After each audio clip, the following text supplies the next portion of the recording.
Welcome to the deep dive. Today, we're jumping right in, really trying to give you a shortcut to sounding more like a native English speaker. We're tackling 30 essential idioms. That's right.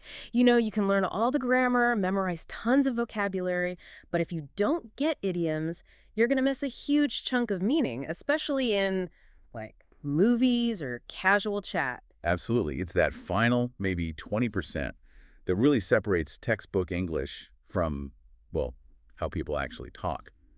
These phrases often mean something totally different from the individual words. Exactly. Idioms are kind of like cultural code, little linguistic shortcuts. We've pulled these 30 from a really focused language learning source.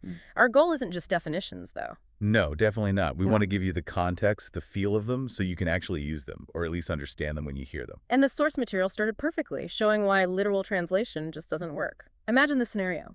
Someone finishes a massive project, they're thrilled. Right, and they tell their friend, I'm on cloud nine. And the friend just looks blank, confused. So they try again. Okay, I'm on top of the world. Still nothing. Just confusion. Finally, they try. Look, I'm full of the joys of spring. And if you don't know, those are idioms for being incredibly happy. You're just hearing nonsense about clouds, geography, and gardening. Huh, yeah, exactly. Translate, full of the joys of spring, literally, and you sound completely bizarre, not like someone who's just really, really happy. So idioms pack a lot of meaning, complex feelings, situations into a neat little phrase, culturally understood. So that's our mission today. Give you those shortcuts. We're structuring this deep dive like the original lesson, breaking the 30 idioms into 3 groups. We'll look at the meaning, the background, and how they actually sound in conversation. Ready to dig in. Let's kick off with the first 10. These seem to cluster around themes of dealing with truth, handling opportunities, and maybe being a bit cautious. Okay, part 1. Let's start with something very common in communication, or maybe miscommunication. To beat around the bush. Ah, yes. This one comes up all the time. The basic idea is, you're not getting straight to the point. You're avoiding the main issue, often because it's uncomfortable or awkward. Right. You're talking around it. Is there a story behind that phrase? It sounds quite visual. There is, yeah. Though it's hard to pin down exactly, the common theory links it back to hunting, maybe centuries ago. Hunting. How so? Well, imagine hunters trying to flush birds or animals out of thick bushes. They'd use sticks to beat the bushes. But if you were maybe hired to help and feeling lazy, you might just tap around the edges. Ah, so making noise, looking busy, but not actually doing the hard part of getting into the bush to scare the animals out. Yeah. Avoiding the real work. Exactly. So now, metaphorically, if you ask someone, say your kid, did you finish your homework? And they start talking about, what they had for lunch or how loud the bus was. They're beating around the bush, putting off the answer, which is probably no. Precisely. It's that subtle avoidance, and sometimes that avoidance is linked to another problem, one we create for ourselves, to bite off more than you can chew. Oh, I like this one. The image is so clear. Your mouth is just stuffed too full, right? You got it. It means you've taken on too much. Too many tasks, or maybe one task that's just way too big or difficult for you right now. Makes sense. You can't actually process it. You can't chew. You take too big a bite. We see this a lot, don't we? People getting overly ambitious. Definitely. Like the example in the source, Sarah takes on 3 major school projects at once. What happens? She can't finish any of them properly. She bit off more than she could chew. And listeners, pay attention to the verb forms here. This is important for sounding natural. If it happened in the past, it's bit. She bit off more than she could chew last semester. Right. But if you're describing the current state, the result of that past action, you use bitten. She has bitten off more than she can chew, and now she's overwhelmed. Getting those right is a good sign of fluency. Hashtag 1.2, perspective, trust, and skepticism. Okay, moving from problems we cause ourselves to things that, seem bad but aren't. This requires a shift in how you see things, a blessing in disguise. Right. Something looks like bad news initially, maybe a setback or a disappointment, but then, down the line, you realize it actually led to something good. The key word is disguise, isn't it? It really is. A disguise changes how something looks, hides its true nature. So the idiom sets up this contradiction. A blessing, something good or fortunate, is hidden inside something that looks bad, the disguise. I like how the source explained disguise, Yeah. using that celebrity example. Who was it? Cristiano Ronaldo. Yeah, the idea being if a superstar like him wants to just, grab a burger quietly at McDonald's, he can't just walk in. He has to wear a disguise hat, sunglasses, whatever. To get the blessing of a normal, quiet meal. Okay, so the disguise hides the true thing. Exactly. So apply that back. Remember the example. Rain cancels your trip to the park. That's the disguise, the bad thing. But because you stayed home, you ended up having a really fun, relaxed movie night together. That was the hidden blessing. The initial disappointment masked the eventual benefit. hmm Now, let's talk about trust, or maybe managing uncertainty about someone's honesty. That brings us to give the benefit of the doubt. This feels like a really important social skill. It means you choose to believe what someone is telling you, even if part of you feels skeptical. That's a great way to put it, choose to believe. You're consciously deciding to trust their explanation or excuse, maybe for the sake of harmony, or just because you don't have solid proof otherwise. Right. Like if Tom says he didn't eat the last cookie, even though, Tom usually eats the last cookie. Giving him the benefit of the doubt means you just accept his denial. You don't interrogate him. You let it go, even with that little nagging doubt, which is quite different from our next idiom, which is all about embracing doubt. To take something with a grain pinch of salt. Okay, so this is the opposite. If you take something with a grain of salt, you're definitely not fully believing it. You're skeptical. You think it might not be true or accurate. Exactly. It's a healthy skepticism, really. Essential for navigating, everything these days. News, social media claims, gossip. And there's that slight difference in phrasing, right? American versus British English. Yeah, commonly in American English, it's a grain of salt, just one tiny crystal. In British English, more often, a pinch of salt, the amount you'd pick up with your fingers. Both mean the same thing, though. Where does that come from? Salt seems random. The origin story often points to the Roman writer Pliny the Elder. Apparently, he mentioned an antidote for poison that needed to be taken cum grano salis, with a grain of salt. Maybe suggesting that a little bit of skepticism helps you swallow difficult or potentially harmful information. Interesting. So whether it's ancient anecdotes or modern headlines, like the example of, say, dramatic government claims about contacting aliens. You definitely take that with a grain of salt. You hear it, you register it, but you're waiting for some serious evidence before you accept it as fact. Hashtag 1.3 efficiency and secrets. All right, let's shift gears from truth and doubt to efficiency, getting things done smartly. This leads to a very common, though sometimes debated phrase, to kill two birds with one stone. The ultimate multitasking idiom. It means you achieved two different goals or solved two separate problems with just one single action. Very efficient. Super efficient. The image is stark, though hitting two birds with one throw. Because of that, some people prefer alternatives in more formal contexts, but honestly, it's still incredibly common in everyday speech. The meaning is just so clear. The example used was great. Studying with friends. The one stone is the study session itself. Right, and the two birds, bird one, you prepare for the exam, bird two, you get to socialize and have some fun with your friends. Two objectives met with one activity. Productive and social. Makes perfect sense. Okay, from being efficient to maybe being a bit careless with information. Our next idiom is about secrets getting out. To let the cat out of the bag. Ah, the escaped secret. This means you accidentally reveal something that was supposed to be kept hidden. You didn't mean to, but oops, the secret is out. The cat is the secret, and it was supposed to stay in the bag. Any idea why a cat in a bag? There's a popular theory, maybe linked to an old market scam. You know the phrase, buying a pig in a poke? A poke is an old word for a bag. Huh? The idea is, dodgy sellers might try to sell you a valuable piglet in a bag, but sometimes they'd secretly swap it for a worthless cat. If the buyer let the cat out of the bag before paying, the scam was revealed. So letting the cat out exposed the hidden truth, the deception. Whether that's the true origin or not, the modern meaning focuses on the accidental reveal. You're planning a surprise party for Jack. You accidentally let him see the birthday cake you were hiding. Whoops, you've just let the cat out of the bag. The surprise is gone. Hashtag 1.4, opportunity lost and betrayal. Okay, next themes. Timing and relationships. Starting with that sinking feeling when you realize you were too late to miss the boat. Simple, effective. The boat is the chance, the opportunity. If you miss it, you were too slow, maybe you weren't paying attention, and now the opportunity has gone without you. It's a universal feeling, isn't it? Like trying to buy tickets for a super popular concert or those limited edition sneakers.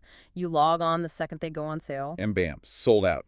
Instantly. You missed the boat. The demand was just too high, too fast. Right. But sometimes the opportunity isn't gone, it's just delayed, uncertain. Which brings us to up in the air.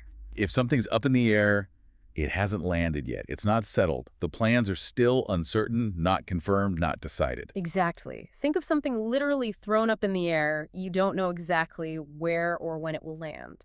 This is perfect for describing situations where decisions are pending. Very useful in work situations, I imagine. Are we launching the project next week? Well, the final budget approval is still up in the air, or our travel plans for the conference are still up in the air. It signals things aren't finalized yet, without going into all the messy details. Gotcha. Okay, the last one in this section is pretty heavy emotionally. It's about broken trust, to stab somebody in the back. Yeah, this one sounds violent, but we absolutely need to stress it's figurative. It's about betrayal. It means you hurt someone who trusted you, usually a friend or ally, by doing something sneaky or harmful behind their back. The back part is key, isn't it? It implies vulnerability, trust. You don't expect an attack from behind. Precisely. So, the example. Sarah tells her friend Amy a deep secret, trusting her completely. Then Amy goes and tells everyone. That's a classic stab in the back. Amy betrayed Sarah's trust in a really damaging way. It captures that feeling of treachery from someone close. Hashtag 1.5 dialogue application, part 1 synthesis. So those are the first 10, and just to show how these aren't just isolated phrases, let's quickly look at that sample dialogue from the source material again. The one about Tom and his friend planning for Jack's party. Right. It really shows how these idioms flow together naturally. The friend invites Tom to the party. Does Tom say yes? No. He hesitates. Oh, I don't know. I'm juggling a lot right now. And the friend immediately calls him out using idiom number 1. Come on, stop beating around the bush. Are you in or out? Direct challenge. So Tom has to admit the real reason. Okay, honestly, I think I've bitten off more than I can chew this weekend. He's overloaded. The friend understands, but Tom still wants that understanding acknowledged, so he adds, I hope you'll give me the benefit of the doubt that I really am too busy, appealing for trust. Then the friend tries to tempt him, using the efficiency angle. Well, if you change your mind, coming to the party could be a way to kill 2 birds with 1 stone. Socialize, and maybe plan that study group. Nice move. And the conversation wraps up with that crucial warning about secrecy. Whatever you decide, just please don't let the cat out of the bag about the surprise gift we got for Jack. Wow. Okay, seeing it laid out like that, 5 idioms woven into a short, realistic exchange, it really highlights how important these are for understanding everyday conversation. Absolutely. Master just these 10, and you're already much better equipped to follow along. Shall we move to the next batch? Let's do it. Section 2 seems to focus more on dealing with ourselves, our skills, facing consequences, keeping things under control. Exactly. This next set is about performance, endurance, and accountability. What happens when things get tough, or when our own abilities change? Hashtag 2.1 skills, endurance, and patience. Let's start with something that worries anyone with a skill they value. To lose your touch. Right. If you lose your touch, it means you're not as good at something as you used to be. Your skill, your special ability in that area, has faded a bit, usually because you haven't practiced, right? Yeah, lack of practice is often the reason you get rusty. Now, here's a really important point for learners. Don't confuse lose touch with somebody. Ah, good distinction. Losing touch with someone means you stop communicating with them, you lose contact. Exactly. Social connection versus skill level. Very different meanings. So the example of the piano player is perfect for lose your touch. They were brilliant. Stop playing for years. They sit down again. Oops. It's Yeah. much harder. The notes don't flow easily. They've lost their touch. The innate talent might still be there, but the practice skill has diminished. Precisely. Okay, now let's talk about waiting and enduring. We have 2 idioms here that seem similar but have different nuances. First, to sit tight. This sounds passive, like just stay put and wait. That's exactly it. It's an instruction to wait patiently, stay where you are, and don't do anything else for a short while. It implies the wait won't be long and you just need to be still. Like when your mom runs into a store quickly and tells you, just sit tight in the car, I'll be right back. Don't wander off, just wait here patiently. Perfect example. Now compare that to hang in there. This feels more active, more about struggling through something difficult. Yes, exactly. If you tell someone to hang in there, you're encouraging them to persevere, to not give up, even though things are tough. It's about endurance and resilience, not just passive waiting. The image is strong, like literally hanging on to something for dear life. You're holding on despite the difficulty. Right. So the teacher seeing a student really struggling with a hard math problem might say, hang in there, you're almost getting it. Don't give up now. It's encouragement to keep trying. Hashtag tag 2.2, facing consequences and losing control. Okay, from endurance to accountability. Sometimes you just have to deal with the results of your actions. That's when you have to face the music. This sounds ominous. It means accepting the consequences, especially when they're negative, right? Like punishment or criticism. Yes. You made a mistake or did something wrong, and now you have to deal with the outcome. You can't avoid it. The origin isn't crystal clear, but one theory connects it to the military. Oh, hose. The idea is that soldiers or officers being dishonorably discharged sometimes had to literally face the military band as they were formally drummed out. They had to stand there and accept their public disgrace, accompanied by the music. Wow. Okay. That had some weight to it. So the example of Tim breaking his mom's favorite vase. He can try to hide the pieces, but eventually he has to face the music. He needs to confess and accept whatever happens next, getting told off, losing privileges, whatever the consequences. It's about owning up. Right. Taking responsibility. Now, what happens when it's not just one person's actions, but the whole situation goes haywire? That's when things go hand. Exactly. If a situation gets out of hand, it means control has been lost. Things have become chaotic, excessive, unmanageable. You often hear this in the past tense, don't you? Like, the party got out of hand. Very common. Things got out of hand, or the argument has gotten out of hand. It describes that point where order breaks down. The example was a kid's game, right? Yeah, it starts okay, but then it escalates, rules are ignored, everyone's just running around screaming. The game got out of hand.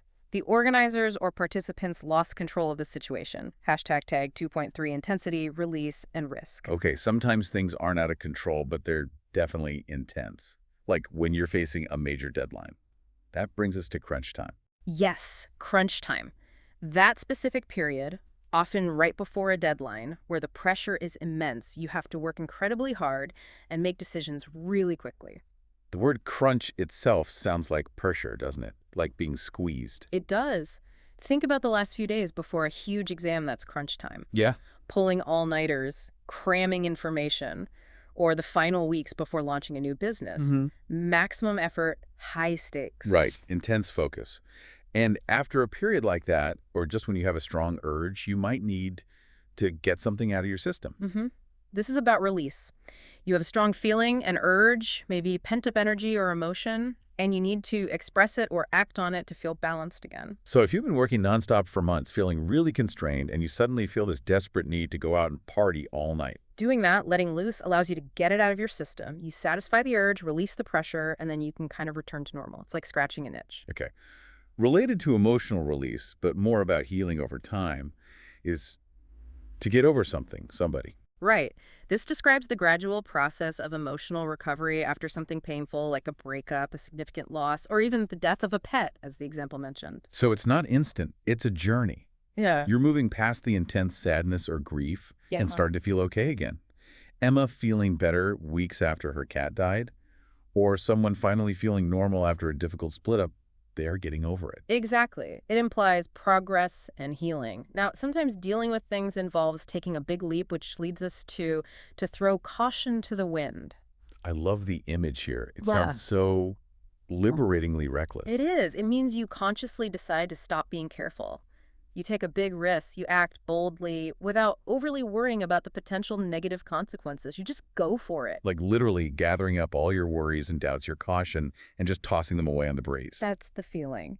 So Jack really likes Jessica, but is terrified of asking her out because she might say no. If he decides, you know what, I'm just going to do it, whatever happens, happens. He's throwing caution to the wind. He's pushing past the fear of rejection and taking the risk. Hashtag 2.4 finality of action. And finally, in this section, a very practical idiom for ending an activity. To call it a day. Simple, common. It just means to stop doing whatever you're doing for now.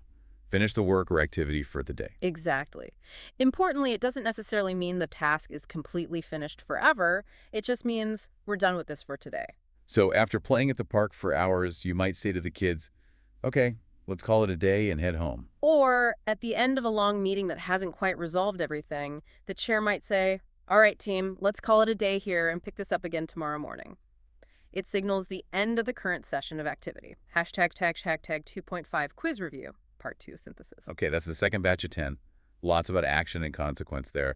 Let's do a quick review, maybe use that quiz format from the source just to help cement these. Ready? Let's do it. Fire away. All right, listener, you can play along too. First one. If someone tells you it's time to face the music, what do they mean? They mean you need to accept the consequences of your actions, probably the negative ones. Time to own up. Got it. Okay, what idiom describes encouraging someone to keep going when things are really tough? That would be hang in there. Keep persevering. Don't give up. Right. What do we call that intense period of hard work and quick decisions right before a deadline? That's crunch time. The pressure's on. Okay. If I tell you to just wait patiently where you are for a few minutes, what am I asking you to do? You're asking me to sit tight? Just wait passively. Perfect. And last one for this section. Which idiom means deliberately taking a big risk without worrying about the dangers? That's to throw caution to the wind. Being bold, maybe a bit reckless. Excellent. See how they capture specific situations. Really useful tools. Definitely. They add nuance and color that you just don't get with literal descriptions. Okay, on to the final 10. Yes, the home stretch. This last group seems really broad. Feelings, health, mistakes even, mortality. All right, section 3. We're starting by circling back to where we began those expressions of extreme happiness.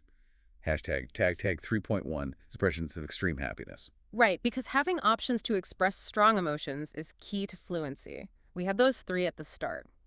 Let's just quickly revisit them with a bit more context. Okay. First, the most common one, perhaps, to be on cloud 9.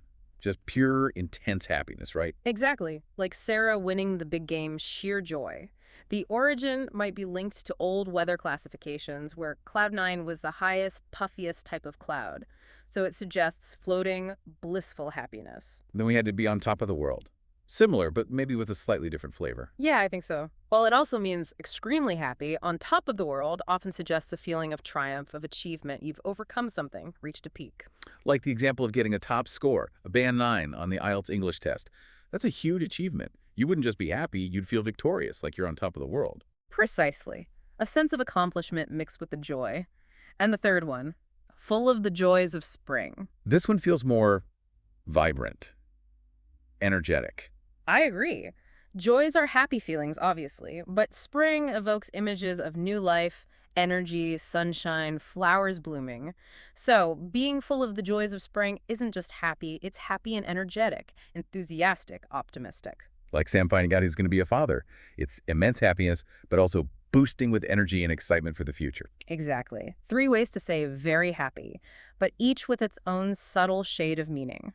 Hashtag 3.2, health and mortality. Okay, from the heights of joy to, well, the other end of the spectrum. Yeah. Let's talk about health, or lack thereof. First, a very common, polite one, to be under the weather. Yes, this is your standard phrase for feeling slightly ill. Nothing serious, just a bit unwell, maybe a cold coming on, or just feeling generally off. It's safe to use in most situations, like calling in sick to work. Absolutely. It's polite and vague enough. The origin is thought to be nautical sailors feeling seasick would go below deck, literally under the harsh weather above, to feel better. Ah, makes sense. So Tim missing school because he felt under the weather, totally normal usage. Now compare that to the next one, which sounds much more dramatic, to feel like death warmed up. Ha. Yeah, this is hyperbole. Extreme exaggeration. If you say you feel like death warmed up, you mean you feel absolutely terrible, extremely sick. But you wouldn't actually say this to your doctor, probably, or your boss. Probably not. It's informal, often used with a bit of dark humor between friends. I can't come out tonight. I feel like death warmed up. It conveys severe illness without being medically precise. Okay. And then the final one in this group, which needs careful handling, to kick the bucket. Yes, extreme caution here. This is a very informal, colloquial, almost slang way of saying to die. So definitely not something you'd say when offering condolences. Absolutely not. Never use it when talking to someone who is grieving or in any formal situation related to death. It can sound disrespectful or flippant. When is it used, then? Usually in very casual conversation, perhaps talking about someone you didn't know well, or someone very old, or maybe even a disliked public figure. Like the example, did you hear about old Mr. Henderson? Yeah, he finally kicked the bucket at 95. It creates emotional distance, often with a touch of dark humor, but you need to know your audience. Hashtag 3.3, wisdom, appearance, and error. All right, shifting away from health to situations and knowledge. First, that uncanny moment of coincidence. Speak of the devil. Right. You use this when you're talking about someone, and then suddenly, unexpectedly, they appear or call you. Exactly. It's an exclamation of surprise at the timing. Like, we were just talking about Lisa's terrible new haircut, and then speak of the devil, she walked right in. It implies your words somehow summoned them, like Wow. magic, Mm-hmm. even though it's just coincidence. Precisely. Okay, next, a philosophical one. Ignorance is bliss. Meaning, it's sometimes better not to know things, Mm. because knowing them would make you unhappy. That's the core idea. Bliss is great happiness. So the phrase suggests that lacking knowledge about certain problems, dangers, or unpleasant truths can lead to a happier, less worried state of existence. Knowledge can be a burden. So if you deliberately avoid watching the news because it just stresses you out, You might justify it by saying, well, sometimes ignorance is bliss. You're choosing happiness over potentially distressing information. got it. Now, what about when you make a mistake in your assumptions, Hmm. especially about who's responsible for something? To bark up the wrong tree. Yes. This means you're mistaken in your focus. You're either looking for something in the wrong place, or more often, you're accusing or blaming the wrong person. The image comes from hunting dogs. Right. The dog is barking furiously at one tree, convinced the squirrel or raccoon is up there. But actually, the animal escaped and is now in a completely different tree. The dog is enthusiastic, but wrong. Its efforts are misdirected. So if you accuse your roommate of eating your leftovers, and they hadn't even been home, they could say, Hey, you're barking up the wrong tree. It wasn't me. It's a clear way to say, you've got the wrong person, or your accusation is misplaced. Hashtag tag tag 3.4 opportunity closure. Revisit it. okay, nearly there. We're revisiting the idea of missed opportunities now, connecting back to Miss the Boat from Section 1. This one sounds even more final. That ship has sailed. It does feel more final, doesn't it? While missing the boat might imply you were just a bit slow, that ship has sailed suggests the opportunity is well and truly gone, irretrievably. The image is stronger. A big ship leaving port feels much more definitive than a small boat pushing off. Exactly. It often implies external factors have closed the window of opportunity. It's not just about your timing, the situation itself has changed. Like trying to apply for a job after the application deadline has passed. Perfect example. Or trying to buy tickets for a concert that sold out weeks ago. You can inquire all you want, but the answer is clear. That ship has sailed. The opportunity no longer exists. Using this shows you understand absolute finality. Hashtag tag tag 3.5 final dialogue review. And that's our 30. Let's just quickly lock in these last few by looking at that final dialogue snippet from the source. It wove together feeling unwell, feeling great, and perspective. Right, it was Alex talking to a friend. Alex starts off explaining why they've been quiet, saying they've been feeling a bit under the weather for a few days, using that polite, mild term for illness. Mm-hmm. The friend then brings up some good news. Alex won an arts competition, and Alex describes that feeling of victory. Yeah, Alex says, oh yes, I was so thrilled I felt like I was on top of the world, using that achievement-focused happiness idiom. And the friend beautifully ties it all together, reflecting on the win after the period of illness, calling the victory a real blessing in disguise. Suggesting that maybe being forced to rest while under the weather somehow contributed to the later success, or at least the joy felt even greater after the rough patch. A nice synthesis. A perfect little snapshot of how these idioms mix in natural conversation, covering different states and perspectives. Hashtag tag outro. And there you have it. We've unpacked 30 really crucial English idioms. Hopefully, by digging into the meanings, the context, and the examples, you feel much more equipped to understand and maybe even start using them. You're definitely moving beyond just textbook learning now. Absolutely. The key really is understanding the situation and the feeling behind the phrase, not just memorizing a definition. And maybe to help with recall, we can quickly group them one last time by function. Good idea. We saw quite a few related to emotional status, didn't we? Everything from extreme joy, like on cloud nine or full of the joys of spring, to recovery, like getting over somebody, and ways to talk about health, like under the weather or feeling like death warmed up. Yeah. Then there was a big group around decision-making and action, thinking about pressure with crunch time, handling uncertainty with things being up in the air, choosing to endure with hanging in there, or taking a big risk by throwing caution to the wind, and of course, just stopping work with call it a day. And the third category felt like it was about communication, clarity, and errors.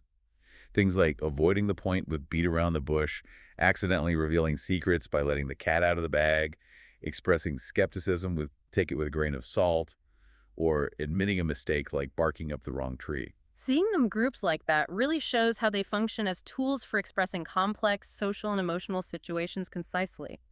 True fluency comes from knowing when to deploy which tool. That leads perfectly into our final thought for you, the listener. We notice just how many of these common, essential idioms aren't about stating clear facts.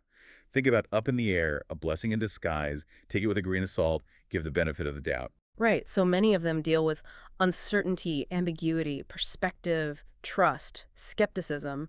What does it tell us about maybe English speaking culture or just fluent communication in general, that so much of our common figurative language is dedicated to navigating these gray areas rather than just black and white facts? It suggests that mastering the language isn't just about knowing things, but about managing doubt, perspective, and the complexities of human interaction. Something to think about. How could mastering this language of nuance help you in your own life, whether it's in negotiations, relationships, or just understanding the world a little better? Definitely food for thought. Indeed. Well, that's all for this deep dive. Thanks for joining us.